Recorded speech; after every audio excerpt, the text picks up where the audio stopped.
जय हिंद दोस्तों। आज हम लोग स्वर और व्यंजन पढ़ेंगे। स्वर और व्यंजन में ये देखेंगे कि कौन सा किसका उच्चारण स्थान कहाँ से है और कैसे है, और इसको बहुत अच्छी तरह से पढ़ेंगे जो कि हमें याद करने की ज़रूरत न पड़े। ठीक है, और परीक्षाओं में कोई क्वेश्चन छूटने न पाए। तो आइए देखते हैं। पहले तो थोड़ा सा बेसिक जान लेते हैं कि स्वर हमारे कितने होते हैं। तो स्वर दो होते हैं। पहला होता है ह्रस्व, पहला होता है ह्रस्व, और दूसरा होता है दीर्घ। ह्रस्व में क्या होता है, हमारा चार होता है। ह्रस्व में चार होते हैं। कौन कौन से होते हैं? अ, ई, उ और ऋषि। इसको पढ़ेंगे अयु। अगर हमें याद करना है तो कुछ इस तरह का याद करेंगे। ए, ई, यू, आर, अयूर। जैसे अयूर प्रोडक्ट बनाने वाली कंपनी है, तो इससे अयूर। पढ़ने को तो पढ़ेंगे अ, ई, उ, र, ऐसे पढ़ेंगे इंग्लिश में, लेकिन अयूर से हमें याद करना है कि र से ऋषि है, न कि र है। तो अयूर, अयूर प्रोडक्ट बनाने कंपनी से क्या है, अयूर। ये चार हमारे ह्रस्व हैं। और दीर्घ क्या है, सात हैं। इसके अलावा जो शेष सात हैं, जैसे दीर्घ में हमारा सात है। कौन कौन से है? आ, ई, ओ, ए, ऐ, ओ, औ। ये हमारा सात क्या है, दीर्घ है। ठीक दोस्तों, तो इसके जो हमारा ये वाला है ह्रस्व, इसके उच्चारण में कम समय लगता है, लेकिन उसके उच्चारण में ज़्यादा समय लगेगा। दीर्घ, दीर्घ यानी बड़ा। ठीक है, अब आइए इसको देखते हैं, इस वाले भाग को, कि इसका उच्चारण स्थान कहाँ से है, किस वर्ग में आता है, और कैसे इसको ये ध्यान में रखेंगे। देखिए, ये जो हमारा क, ख, ग, घ, अंग ये है, ये हमारा आता है क वर्ग में। ये हमारा क्या आता है, क वर्ग। ये जो लाइन है हमारा क्या आता है, च वर्ग, च वर्ग। ये हमारी लाइन है ट वर्ग। ये हमारी लाइन है त वर्ग। ये है प वर्ग। तो अगर क वर्ग, च वर्ग, देखिए इसमें पाँच पाँच का होता है। ये टोटल अगर हमारा देखा जाए तो ये हमारा कितना होता है, 25 होता है। इसे स्पर्श व्यंजन भी कहते हैं। इसे क्या कहते हैं, स्पर्श व्यंजन, स्पर्श व्यंजन। ठीक है दोस्तों, तो ये हमारा 25 क्या है, स्पर्श व्यंजन है। और क, च, ट, तप, यानी इसको हम पढ़ेंगे कचट तप। यानी क, च, ट, त, प। ठीक है, कचट तप। तो इस तरह का याद रखेंगे, कचट तप। या इंग्लिश में रख लेंगे के, टी, यम,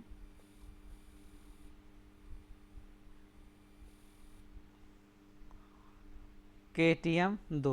अब ये जो के टी एम दो है, ये हमारा कौन किससे बोला जाता है? देखिए, ये क वर्ग है, च वर्ग है, ट वर्ग है, त वर्ग है, प वर्ग। तो इसको याद करेंगे कचट तप।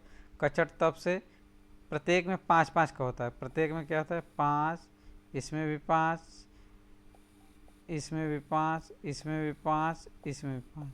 तो ये हमारा ये वर्ग है। कचट तब क्या वर्ग है। के टी एम दो क्या स्थान है, के से कंठ, टी से तालब, यम से मुर्दा, डी से दंत, ओ से ओष्ठ।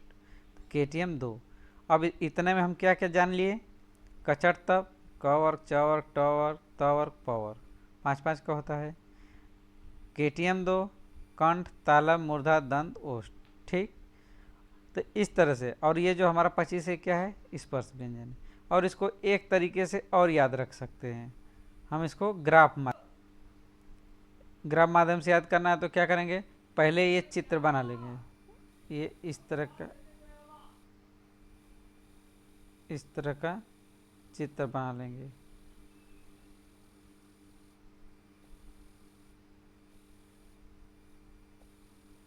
ठीक है दोस्तों, ये चित्र बना लेंगे। चित्र कोई विशेष, ये हमें चित्र कोई कलाकारी नहीं करनी है, हमें बस ये समझना है कि ये मनुष्य का ये गले का ये जो भाग है, यहाँ से लेके यहाँ तक, यहाँ से लेके यहाँ तक, ये पूरे मुंह तक का पार्ट है। इसको हम अपने शब्दों में याद करें। जैसे यहाँ से क्या है, कंठ होता है, ये क्या होता है, कंठ, कंठ। फिर इसके बाद थोड़ा सा ऊपर तालव्य, फिर उसके बाद यहाँ पे मूर्धा, मूर्धा जिसको हम बताते हैं मूर्धन्य। फिर देखिए यहाँ के बाद क्या होता है, ओठ बिल्कुल बाहर होता है किसी भी मनुष्य का। जैसे ये ओठ अगर बन गया हमारा, ये दांत हो गया, तो पहले दांत होगा फिर उसके बाद ओठ होगा। तो पहले क्या आएगा, दंत, फिर उसके बाद ओष्ठ। ठीक है दोस्तों, तो कंठ, तालव, मूर्धा, दंत, ओष्ठ, इस तरह का। क से पहले याद करिए, क से क वर्ग, क वर्ग है, और उसके बाद च वर्ग, त वर्ग। तो क से अगर याद हो गया कि कंठ है तो इसी सीरियल से पहले चलेगा। और ये देखिए, के, टी, यम, डी, ओ। के से कंठ, टी से तालव, यम से मूर्धा, डी से दंत, ओ से ओष्ठ। तो इस तरह भी याद कर सकते हैं कि यहाँ से कंठ, तालव, मूर्धा, दंत, ओष्ठ। ठीक, दांत के बाद ओष्ठ आता है। तो ये सीरियल से हम यहाँ से चाहें तो इस तरह का ये याद कर सकते हैं यहाँ से। ठीक है दोस्तों, तो आशा करता हूँ कि आपको ये समझ में आ गया होगा कि कौन सा किस वर्ग में है और कहाँ से उच्चारण स्थान होता है। यानी कि जो क, ख, ग, घ, ङ है, ये कंठ से उच्चारण स्थान होगा। च, छ, ज, झ है, ये वाली लाइन ये हमारा क्या हो, तालव से।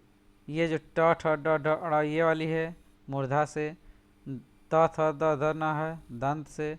प, फ, ब, भ, म है ओष्ठ से। ठीक है, तो आइए इसके बाद जो शेष आगे क्या है व्यंजन, उसको हम पढ़ते हैं कि इसका उच्चारण स्थान कैसे है और किस तरह से इसको हम करेंगे। ठीक है, अब देखिए आगे शेष हमारा क्या है आगे का। जैसे हमारा य, र, ल, व। अब ये हमारा आता है अंतस्थ व्यंजन। ये जो हमारा है अंतस्थ व्यंजन, ये हमारा अंतस्थ व्यंजन है।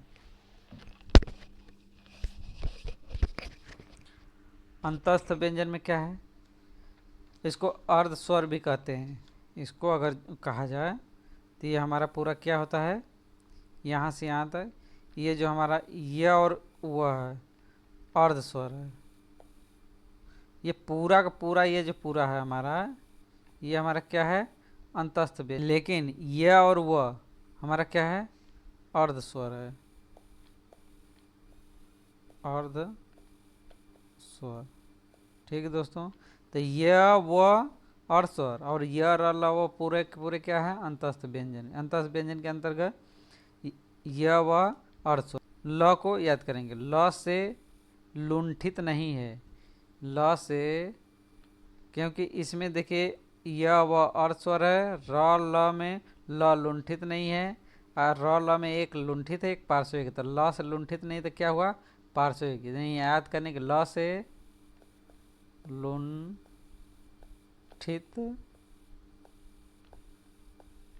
नहीं है।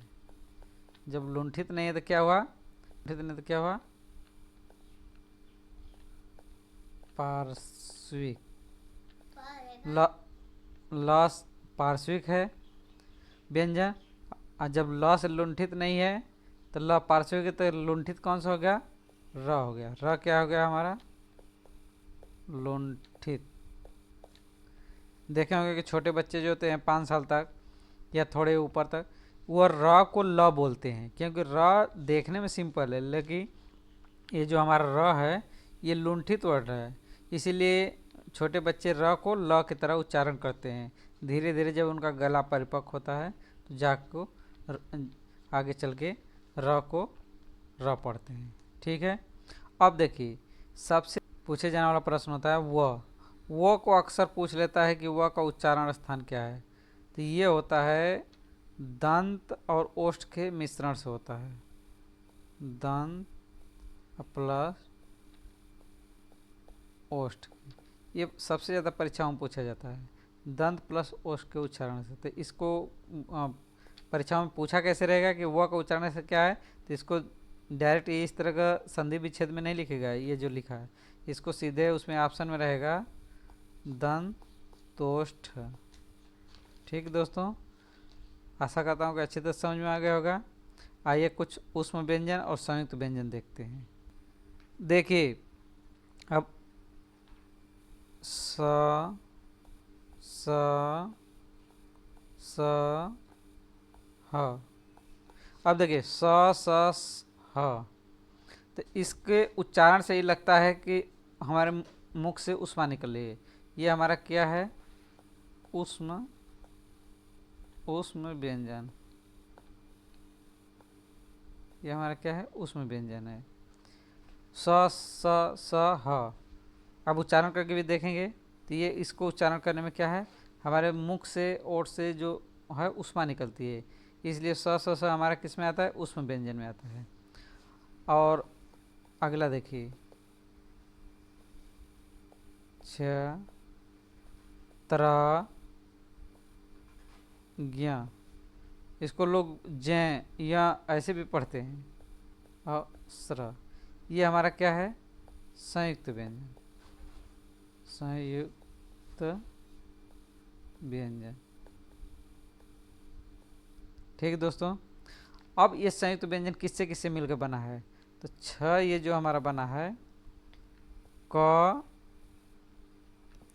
धन स से, इसमें ये हमारा आधा होता है।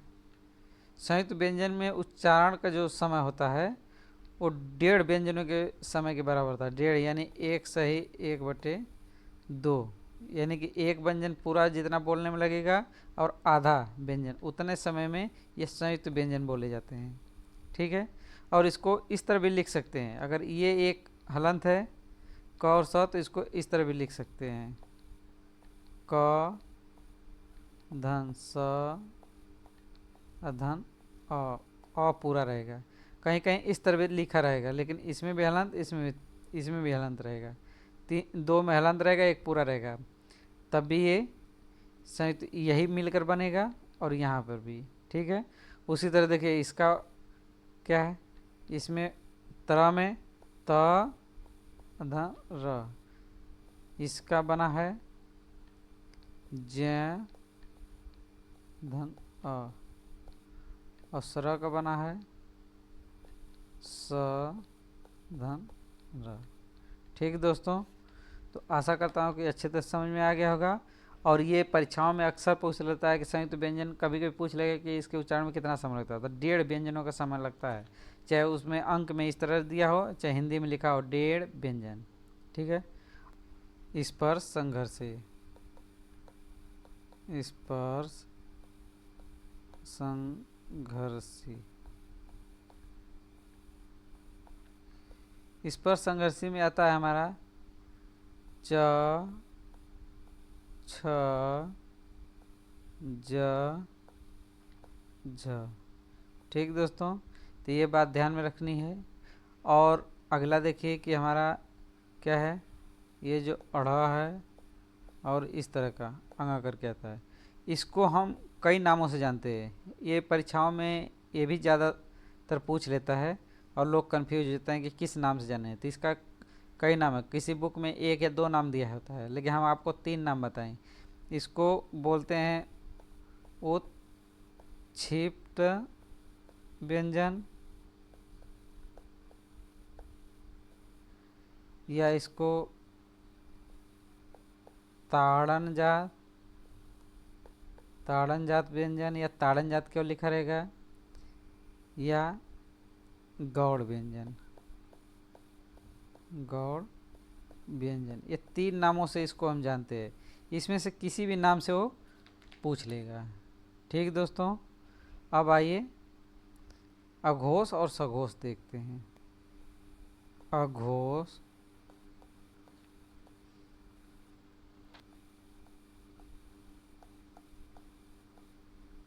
सघोष। अब देखिए अघोष सघोष में क्या है कि अघोष में हमारा होता है, अब क ख ग घ अगर लिखें तो क वर्ग च वर्ग ट वर्ग लिखेंगे तो हमारा क्या है 5 होता है। तो ये हमारे जो है कचट तप, यानी क च ट तप। तो इसमें हम क्या लिखेंगे क ख ग, तो इसमें होगा जैसे क ख ग घ अंग। उसी तरह च में भी लिखेंगे इस लाइन में भी, तो इसी तरह 5 लिखेंगे च छ ज झ या। ठीक है, तो उसी तरह इसमें भी लिखेंगे या तप में भी लिखेंगे, इस लाइन में भी ऐसे ही। ठीक है, तो इसमें याद करने का तरीका क्या है कि अघोष में हमारा होता है 1 और 2, 3 4 5। ठीक है, तो इसमें जो हमारा है अघोष सघोष में, अघोष में जैसे 5 हो गया, 1 2 3 4 5 हो गया, तो इसमें 1 और 2 अघोष होगा, 3 4 5 सघोष, यानी कि 1 यानी क ख ग में क की लाइन और ख की लाइन जो इस तरह के, क की लाइन नीचे और ख की लाइन इस तरह के जो आएगा, 1 और 2 नंबर पे जो रहेगा वो अघोष में आ जाएगा, और 3 की लाइन, ये 5 की लाइन, ये क्या हो जाएगा हमारा सघोष में। ठीक है, लेकिन इसमें कुछ और होते हैं जो कि थोड़ा सा उल्टा होते हैं। सघोष को हम घोष भी बोलते हैं, घोष भी बोलते हैं। अब देखिए इसमें क्या है कि जो हमारा उष्म व्यंजन है उष्म व्यंजन में ह जो है ह हमारा कॉमन हो जाएगा, ये हमारा आएगा घोष या सघोष में। लेकिन ये जो स है इतनी हमारा है, ये हमारा इस तरह का तिर्यक चलेगा, यानी अघोष में। यही थोड़ा उल्टा होता है, जैसे यहाँ पे तो 1 2 3 में अघोष हो गया, 3 4 में सघोष, लेकिन स जो है ये हमारा अघोष में आ जाएगा, और हमारा य र ल व ये हमारा सघोष में आ जाएगा। और स व्यंजन में ह जो है ये हमारा घोष में यहाँ जहाँ का तहाँ रहेगा। ठीक है, तो थोड़ी सी ये बारीकियाँ समझने की ज़रूरत है। ठीक है दोस्तों, तो आशा करता हूँ कि ये आपको इस तरह का समझाने का तरीका अच्छी तरह समझ में आ गया होगा। अल्प प्राण और महाप्राण, महाप्राण में यहाँ सम लिख दीजिए, सम संख्या, और यहाँ पे भी विषम। ठीक है, और महाप्राण में सम और अल्प प्राण में विषम। अब सम विषम का क्या मतलब, जैसे क ख ग घ अंग, अब ये क वर्ग हो गया, उसी तरह च ट त और प सब वर्गों का हो गया। इसमें क्या अगर गिनती से दर्शाएंगे 1 2 3 4 5, ठीक है 5, तो इसमें अगर विषम अल्प प्राण में क्या दिया है विषम संख्या, तो विषम में क्या है 1 3 5, 1 3 5 हमारा किस में आएगा अल्प प्राण में। हमारा ये जो है 2 4 ये कहाँ आएगा, ये जो सम दिया है इसमें प्राण में, यानी इसके नीचे अगर हम लिखना चाहें तो ख और घ की लाइन नीचे क्या आएगी महाप्राण में, और जो हमारे क की ग की और अंग की ये लाइन किस में आएगी अल्प प्राण में। ठीक है दोस्तों, तो आशा करता हूँ कि अच्छी तरह समझ में आ गया होगा अल्प प्राण महाप्राण। नए हो इस चैनल को भी लाइक और सब्सक्राइब करें और दोस्तों में ज़्यादा से ज़्यादा शेयर करें, और आपको किस विषय की और ज़्यादा ज़रूरत है उसको कमेंट में करके बताइए, जिससे कि हम वीडियो बनाकर जल्द से जल्द अपलोड कर सकें। ठीक है दोस्तों, धन्यवाद।